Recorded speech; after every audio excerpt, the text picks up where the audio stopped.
Mga kapuso, liwata naman ngay bida sa mga agang pinasahing abilidad sa mga taga-Western Visayas sa pagluto. Ang preparasyon sa makagala nga mga pagkaon lang taon-ta. Hi everyone! I hope you have a great day today. Sa sining nga aga, ako niga-share sa inyo ang akong nga paborito nga merienda, which is Turon Malagkit.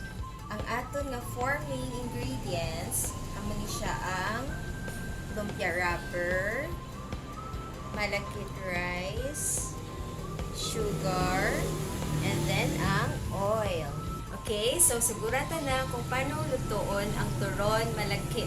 Makuha ito sa isa ka kutsara sa malagkit rice, and then ibutang siya sa lumpia wrapper.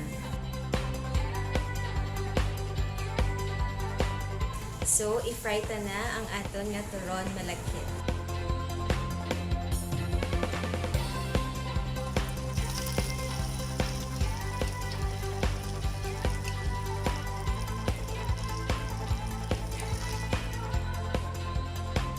So, amo ni ang aton nga turon malagkit.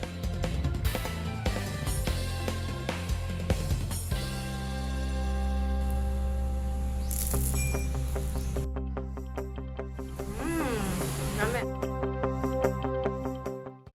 Sa mga luto nga aton ginpasalida Adrian, ini nagapakita lang sang tumalagsaon ng kasarang sang aton kauturan nga maghimo sang makagala nga putahe.